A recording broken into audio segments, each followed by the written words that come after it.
중국은 지금 급박하게 움직이고 있었습니다. 한국군의 진격 속도를 지연시키긴 했지만 DMZ 방어선 돌파 이후 한국군의 진군 속도가 점차 빨라지고 있었거든요. 그리고 전선 곳곳에서 북한군의 대량 분기로 인해서 전선 자체가 심각하게 흔들리고 있었습니다. 무엇보다도 금강산과 장전에서 벌어진 중국 의용군의 전멸은 베이징의 지도부를 크게 자극하기도 했습니다. 특히나 일당백을 찍기도 한 정갈부대의 위용이 중국군 사이에서 크게 퍼지기도 했습니다. 중국군 내부에서는 최강의 사내들로만 이루어진 부대라고 소문이 퍼지기도 했죠. 이러한 소문은 오히려 중국군의 사기를 뚝뚝 떨어뜨리곤 했습니다. 베이징의 지도부는 상당히 큰 충격을 받기도 했는데요. 자신들이 대국이라고 생각하고 한국은 소국에 불과한데 소국의 군대가 대국의 군대를 깨부수고 있었으니 충격을 받을 만했습니다. 한국군은 단순히 북한군이랑만 싸우고 있는 것이 아니었습니다. 중국이 비공식적으로 지원한 의용군조차도 압도적인 전력으로 박살내버렸다는 사실이 큰 충격이었습니다. 말이 의용군이지 러시아제 무기를 쓰고 있는 중국군이랑 다름이 없었거든요. 스정루 북부정부 부사령원도 고민에 빠진 상황이었습니다. 휴전선이 뚫리니까 국군이 순식간에 힘을 합쳤거든요. 특히나 22사단과 정갈부대가 장전을 생각보다 빠르게 함락시킨 것은 중국군에게 큰 충격으로 다가왔습니다. 정말 원상 코앞까지 진격한 상황이었거든요. 중국군은 동부전선 붕괴를 우려하고 있었습니다. 스정루 북부정부 부사령원 앞에 앉아있던 중국 인민해방군 장교들은 각자 자료를 검토하면서 심각한 표정을 짓고 있었습니다. 거기다가 서부전선에서 개성이 뚫릴 것도 염려하고 있었는데요. 중국군 내부에서는 추가 병력을 투입해야 한다는 목소리가 더 커지고 있었습니다. 빨리 개입하지 않으면 정말 전쟁이 북한의 패배로 끝날 수 있겠다고 생각하게 되었죠. 회의실 스크린에는 최신 위성 영상과 한국군의 진격 상황이 실시간으로 업데이트되고 있었습니다. 개성 전선에서 7군단과 1군단이 거대한 공세를 준비하고 있었고 완편 체제의 예비군 부대들도 뒤따라 올라오고 있었습니다. 개성에 있던 북한군은 필사적으로 방어선을 구축하고 있었죠. 그렇다 보니 중국군도 결정할 선택지가 몇 개 없기도 했습니다. 주북 중국군 병력을 증강하는 것이죠. 중국은 주북 중국군을 급히 증강하기 위해 3개의 기계화 사단과 1개 공수여단을 북한 지역에 추가 배치했습니다. 그리고 기존 북한군의 약점을 보완하기 위해 대규모 드론 부대까지 북한에 배치하기 시작했죠. 중국군이 더 들어오고 있었던 상황이었습니다.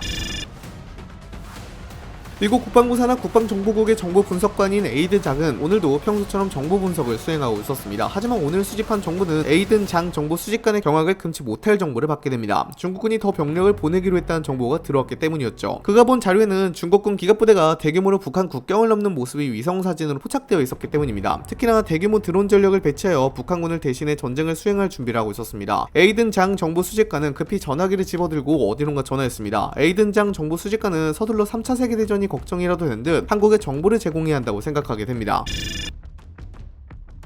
대한민국은 미국 내 내부자들이 보내준 자료를 바탕으로 중국군의 추가 움직임을 파악하고 있었습니다. 미국의 정찰 위성과 정보 자산들이 그대로 미국의 승인 없이 몰래 한국에 넘어가고 있었던 상황이었죠. 덕분에 한국은 중국군의 움직임을 빠르게 포착할 수 있었고 한국은 이에 준비했습니다. 미국 내에 친한파 정보 요원들이 다수 있었는데 중국군 이동 정보를 한국에 비밀리에 제공하고 있었거든요. 한국은 미국의 정찰 위성과 감청망을 대신 이용하며 중국의 병력 이동을 실시간으로 감시하고 있었습니다. 이 정보를 접한 한국군 지휘부와 대한민국 정부는 분노할 수밖에 없었습니다. 중국이 병력을 추가로 투입했다는 정보는 또 미국에 대한 분노로도 이어지게 되었습니다. 중국이 병력을 추가 투입했는데도 불구하고 미국이 지원해주지 않는 것에 대해서 굉장히 한탄했던 것이었죠. 국방부 장관은 중국이 전쟁에 깊숙이 개입하기 시작했다면서 중국 본토 타격도 생각하게 됩니다. 한국은 미국에 왜 우리를 지원해주지 않냐고 말하고 있었습니다. 대한민국 정부는 미국 측과 군사지원 확대 문제를 논의하기 위해 화상회의를 요청하게 되었는데요. 미국은 오히려 적반하장으로 나오게 되었습니다. 이미 한국에 군수, 의료, 정찰, 정보 지원을 제공하고 있는데 여기서 무엇을 더 바라는 것이냐고 한국에 물었죠. 그러자 한국은 미국과 한국은 서로 피를 흘린 혈맹국인데 한국이 쓰러져 가고 있는 상황에서 뒤에서 가만히 지켜보겠다는 게 말이 되냐고 되물었습니다. 그러자 미국은 자신들의 도움이 없었으면 진작에 서울까지 함락됐다면서 한국을 비아냥거리기 시작했습니다. 한국은 분노했습니다. 중국군이 한반도에 많이 들어온 상황에서 한국군과 중국군이 직접 충돌할 위기에 처해 있는데 미군이 개입하지 않느냐고 물었죠. 또 미국이 돕지 않으면 한국은 자위권을 위해서 전면 핵개발과 중국 본토를 타격할 수밖에 없다고 말했습니다. 한국의 생존을 위해 어쩔 수 없다고 말했죠. 미국은 우리가 북진하게 되면 제3차 세계대전이 벌어질 것이라면 설전하고 있었습니다. 미국은 현재 진행하고 있는 군수와 의료, 정보, 정찰에 대한 지원만 해주겠다고 으름장을 내놓았죠. 서로의 이해관계가 계속 안 맞는 상황이었습니다. 그러자 한국은 절충안을 제시하게 됩니다. 후방이라도 방위를 해달라고 요구를 한 것이었죠. 최소한 주한미군을 증강해서 인계철선을 구축해 한반도 방어를 강화해야 한다고 주장했습니다. 한국과 미국 간의 갈등이 격화되고 있는 순간이었죠. 하지만 미국도 계속 뒷짐만 지고 한반도 상황을 관망만 할 수는 없는 상황이었습니다. 미국이 미온적인 태도를 모습을 보이니까 미국의 동맹국인 일본, 영국, 프랑스 등 다른 미국의 동맹국들이 미국을 의심하고 있었거든요. 한국은 이러면서 국제사회에 여론전을 펼치고 있었습니다. 미국이 동맹국을 버리려 하고 있다고요. 그렇다 보니 다른 미국 동맹국들도 미국을 불신하게 되는 상황이 발생하게 되었고, 미국도 결국 한국의 이러한 요구를 받아줄 수밖에 없었습니다. 전면적인 개입은 하지 못하더라도 후방 지역의 안정을 주한미군이 담당한 것이었습니다. 미국은 1개 기갑여단과 2개 포병대대를 한국에 추가 배치했고 후방 지역의 안정을 도모했습니다. 그리고 후방 지역 경계를 담당하고 있던 사단들은 전방으로 올라가게 되었죠. 그러면서 F-35B나 F-22 전투기 같은 첨단 장비들을 한국에 배치하기도 했습니다. 그리고 한국군에 대한 군수품 지원을 배로 증가했습니다. 결국 미국은 한국과의 신뢰관계를 유지하기 위해 지원을 확대할 수밖에 없었습니다. 하지만 미국이 개입하지 않으니 한국은 미국을 계속 의심할 수밖에 없었죠. 미국이 소극적으로 나오자 유엔사 회원국들은 오히려 한국 지원을 강화했습니다. 유엔 사령부는 1950년 6.25 전쟁 당시 북한의 불법 침공으로부터 한국을 방어할 목적으로 특설되어 한반도에서 국군과 함께 북한군, 중국군을 상대로 전투를 벌인 사령부였습니다. 현재도 한국과 일본에 주둔 중인 다국적 연합군 부대였죠. 현재 유엔사의 주 임무는 한미연합사와 국제사회 간의 교량 역할을 하며 전력 제공국의 전력 지원에 협조하는 것이 주 임무입니다. 즉 간접적으로 유엔사 회원국들이 한국을 돕는 것이 그 목적입니다. 유엔사의 전력 제공국은 그리스, 남아프리카 공화국, 네덜란드, 노르웨이, 뉴질랜드, 독일, 덴마크, 미국, 벨기에, 영국, 이탈리아, 콜롬비아, 캐나다, 티르키예, 태국, 프랑스, 필리핀, 호주 등 18개국인데요. 영국이나 프랑스의 경우에는 해군 부대의 일부를 한국으로 파견하기도 했으나 아직은 지상군을 개입시키진 않았습니다. 대신 많은 양의 군수품을 지원해주고 있었죠. 영국 같은 경우에는 스톰 섀도우 미사일과 AS-90 자주포 100문을 지원해주었고요. 프랑스는 르클레르 전차 50대, 미스트랄 단거리 방공 미사일을 지원해주었습니다. 독일은 PGH-2000 자주포 20문과 아이리스-T 방공 시스템을 지원해줬고, 캐나다는 대량의 탄약과 보호품을 지원해줬습니다. 사실 말이 지원이지 나중에 다 구매해야 하는 항목들이었습니다. 영국, 프랑스, 독일을 주축으로 유럽 국가들은 한국에 대한 군수 지원을 늘리며 한국을 적극 지원했고요. 미국의 소극적인 태도에 불만을 표시하기도 했습니다. 미국의 미온적인 태도가 오히려 다른 서방 국가들의 적극적인 한국 지원을 유도하는 결과를 초래한 것이었습니다. 한국은 유엔사 회원국들의 적극적인 지원을 등에 업고 더욱 강력한 공세를 준비하고 있었습니다.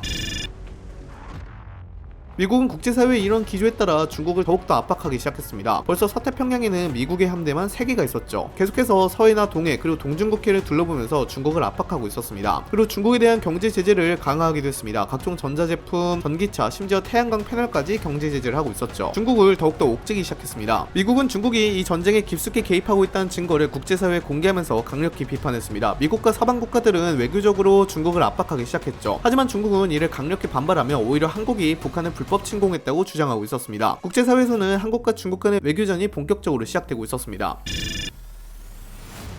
한편 대한민국 육군 7군단과 1군단은 개성을 점령하기 위해 개성에 대한 대대적인 공세를 개시했습니다. 7군단은 주력 기갑부대와 포병 화력으로 정면 돌파를 시도했고요. 1군단은 보병사단을 활용해서 측면을 공략했습니다. 개성 시내 직전까지는 꽤 수월하게 진입할 수 있었습니다. 북한군이 계속해서 대전차기를 발사해도 7군단의 화력이 너무나도 강력했거든요. 거기다가 탱크의 수도 많았는데요. 탱크를 파괴해도 또 강력한 K2 전차가 밀려오고 있었습니다. 그야말로 화력으로 찍어 눌러버린 것이었습니다. 하지만 교회 전투까지는 어떻게든 7군단의 도움으로 개성 앞까지 도착했지만 그 이유가 문제였습니다. 시가전에서는 전차가 제 성능을 발휘하기가 힘들기 때문입니다. 전차라는 것이 먼 거리에서 포격으로 적을 섬멸하고 보병의 엄폐물이 됨과 동시에 기동성을 바탕으로 전선을 돌파하고 적을 와해시키는 것이 전차 역할입니다. 그런데 하나하나가 사모이면서 요새인 건물들은 아주 튼튼해서 하나하나를 부수는데 꽤 큰 시간이나 자원을 소모해야 합니다. 현대에 만들어진 철근 콘크리트 건물은 포격 한두 발 정도로는 어림도 없는 수준의 내구도를 가지고 있습니다. 도시에 전차가 진입하면 그 건물들에 둘러싸여서 골목, 창문, 옥상 등 대전차 무기를 지닌 보병들이 전차를 노리기 안성맞춤인 환경에 떨어집니다. 거기다가 시내에 밀집된 건물들은 포의 발사 범위를 좁히고 좁은 길목과 수많은 장애물은 전차의 기동을 방해하죠. 이렇다 보니 개성 시내가 코앞이지만 전차를 섣불리 진입시킬 수는 없었습니다. 이렇다 보니 많은 수의 전차가 필요하진 않았습니다. 지원을 약간 수정할 필요가 있었죠. 개성은 북한군과 중국 의용군들이 철저하게 방어하고 있는 요새였습니다. 개성 내부에는 중국 의용군들이 만들어둔 벙커와 지하 요새 그리고 수많은 대전차 장애물과 지뢰밭이 구축되어 있었습니다. 북한군과 중국 의용군들은 한국군의 폭격과 포격을 버텨내면서 끈질기게 정하고 있었죠.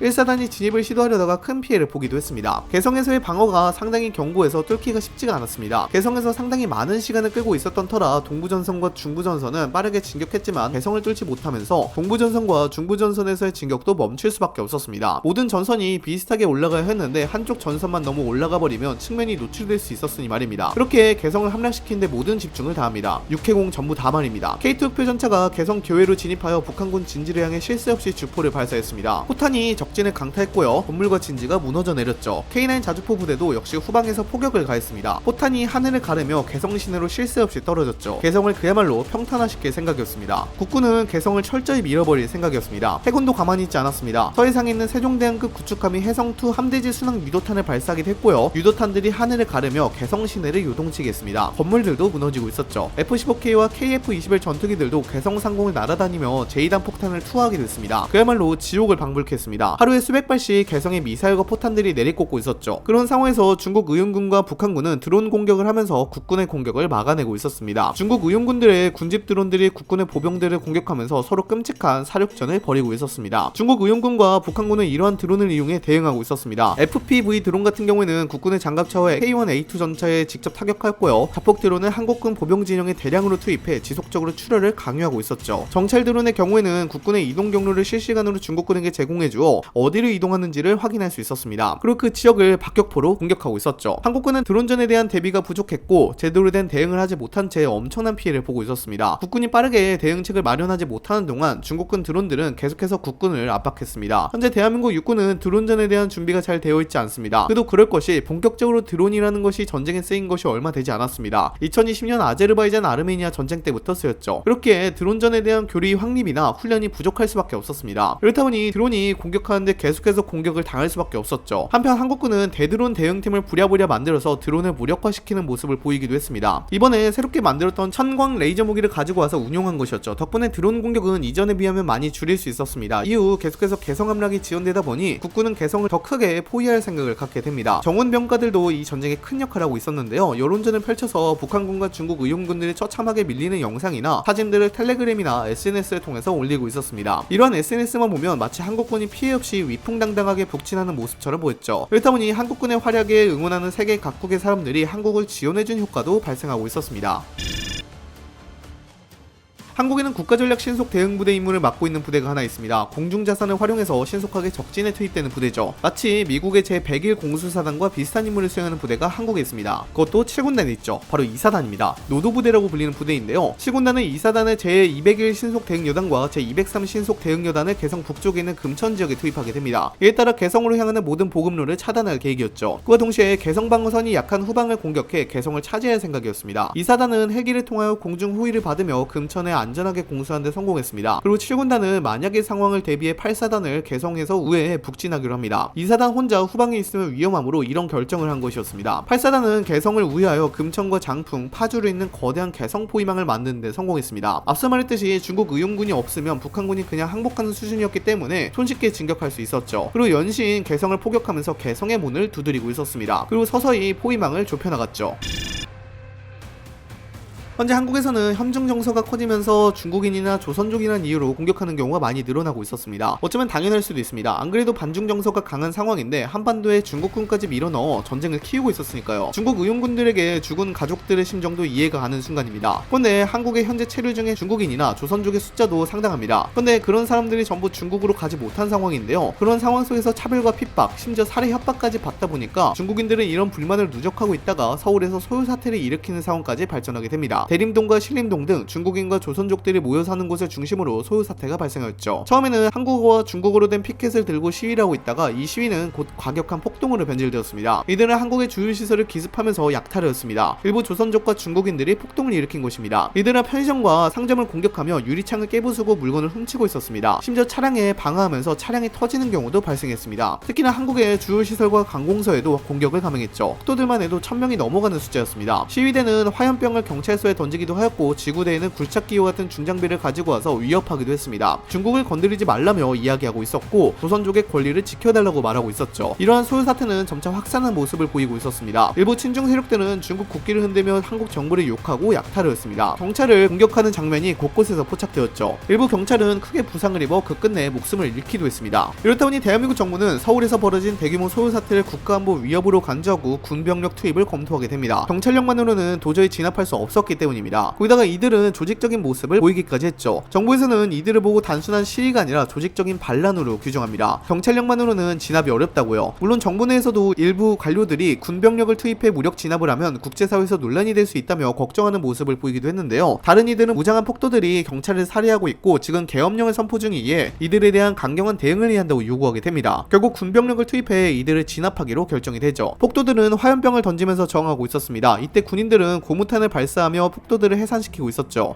무력으로 방패로 진압하고 있는 모습이었습니다. 군부대가 투입한 지 채 몇 시간도 되지 않아 소요 사태는 완전히 진압되었습니다. 이후 국방부는 공보부를 통하여 중국인 폭도들이 한국의 주요 시설을 공격하고 있었다고 대대적으로 선전을 하였습니다. 그리고 단순한 불만 세력이 아니라 대한민국을 무너뜨리려는 간첩 세력이라며 프레임을 씌우고 있었죠. 이런 상황에서 중국 내부에서는 한국에서 중국인 학살이 벌어지고 있다고 말이 나오고 있었고요. 한중 간의 갈등이 더 격화되고 있었습니다. CNN과 BBC와 같이 서방 언론은 서울에서 발생한 소요 사태를 보고 중국이 한국 내 불안을 조성하고 있다 등의 보도를 내보내기 시작했습니다. 중국 외교부에서는 한국 정부가 조선족과 중국인을 학살하고 있다고 말하였고 중국인 보호를 위해 강력한 대응을 고려할 것이라고 평가하기도 했습니다. 그러면서 중국은 자신들이 전쟁을 일으켰으면서 한국 내 경제적 압박을 가하기 시작합니다. 한국 기업에 대한 경제 제재를 추가로 발표한다거나 반한 감정을 일부러 조장해 중국에 체류 중인 한국인을 공격하게끔 만든 것이었죠. 하지만 한국 정부는 강경했습니다. 체포된 조선족, 중국인 폭도들을 강제 추방하는 경우도 있었고요. 중국인 밀집 거주 지역에 대한 정부의 추가적인 단속 조치를 발표하기도 했습니다. 주요 친중 언론사는 폐쇄하기까지 했죠. 계엄령 상황이었기 때문에 가능한 일들이었습니다. 한국 내에서 소요 사태까지 발생하다 보니 한국 내부에도 불안감이 조성되면서 일부 민간인들은 자경단을 자초하며 직접 무장하려는 모습을 보이기도 했습니다. 대한민국 국방부